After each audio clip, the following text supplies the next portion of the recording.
KPS ಶಾಲೆಯಲ್ಲಿ ಬಹಳ ಒಳ್ಳೆ ಒಂದು ಐಡಿಯಾ ಇದು. ಏನಂತ ಹೇಳಿದ್ರೆ, ಒಂದು ಮಗುನ ಒಂದು ಶಾಲೆಗೆ ಸೇರಿಸ್ಬಿಟ್ರೆ 14 ವರ್ಷ ನಾವು ತಲೆ ಕೆಡ್ಸ್ಕೊಳ್ಳೋದೇ ಬೇಡ. 14 ವರ್ಷ ನಮಗೇನು ತೊಂದರೆನೇ ಇರಲ್ಲ.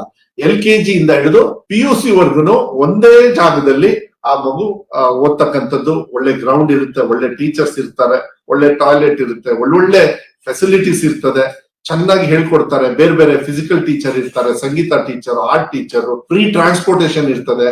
ಅದಕ್ಕೆ ದಯವಿಟ್ಟು ನಾನು ಎಲ್ಲ SDMs ಅವರಿಗೆ ಮುಂದಿನ ದಿನಗಳಲ್ಲಿ ನಿಮ್ಮ ಅಕ್ಕಪಕ್ಕದಲ್ಲಿ ಏನಾದ್ರು ಇದು KPS ಶಾಲೆಗಳಿದ್ರೆ ಅದಕ್ಕೆ ನೀವು ಒತ್ತನ್ನ ನಿಮ್ಮ ಮಕ್ಕಳಿಗೆ ಕಳಿಸ್ತಕ್ಕಂಥದ್ದು ಮಾಡಿ. ಯಾಕಂದ್ರೆ ಅಲ್ಲಿ ಒಳ್ಳೆ ರೀತಿಯಲ್ಲಿ ಟೀಚಿಂಗ್ ಕೊಡಿಸ್ತಕ್ಕಂಥ ವ್ಯವಸ್ಥೆನ ಆಗ್ತದೆ.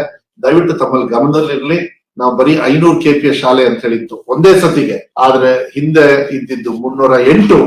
ಆದ್ರೆ ನಮ್ಮ ಇಲಾಖೆ, ಬೇರೆ ಬೇರೆ ಇಲಾಖೆ ಎಲ್ಲರೂ ಸೇರಿ ಮಾನ್ಯ ಮುಖ್ಯಮಂತ್ರಿಗಳಿಗೆ ನಾವೆಲ್ಲರೂ ಕೂಡ ಧನ್ಯವಾದಗಳು ಹೇಳ್ಬೇಕಾಗುತ್ತೆ.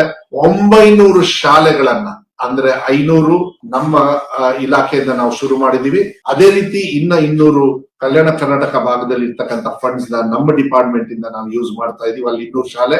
ಈ ಮೈನಿಂಗ್ ಎಫೆಕ್ಟೆಡ್, ಈ ಕಲ್ ಕ್ವೇರಿ ಎಲ್ಲ ನಡೀತದಲ್ಲ, ಅಲ್ಲಿ ಎಫೆಕ್ಟೆಡ್ ಏರಿಯಾ 10 ತಾಲೂಕು ಬರುತ್ತೆ.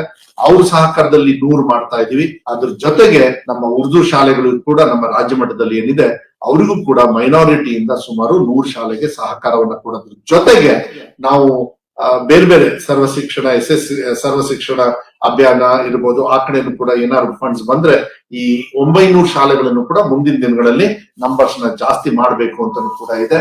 1200 ಮಕ್ಕಳವರೆಗೂ ಒಂದು ಶಾಲೆಗೆ ಸೇರಿಸ್ತಕ್ಕಂತ ವ್ಯವಸ್ಥೆನ ಒಂದೇ ಸೂರಲ್ಲಿ ಮಾಡತಕ್ಕಂತ ವ್ಯವಸ್ಥೆನ ಒಂದೇ ಬೌಂಡ್ರಿಯಲ್ಲಿ ನಾವು ಮಾಡ್ತಾ ಇದೀವಿ.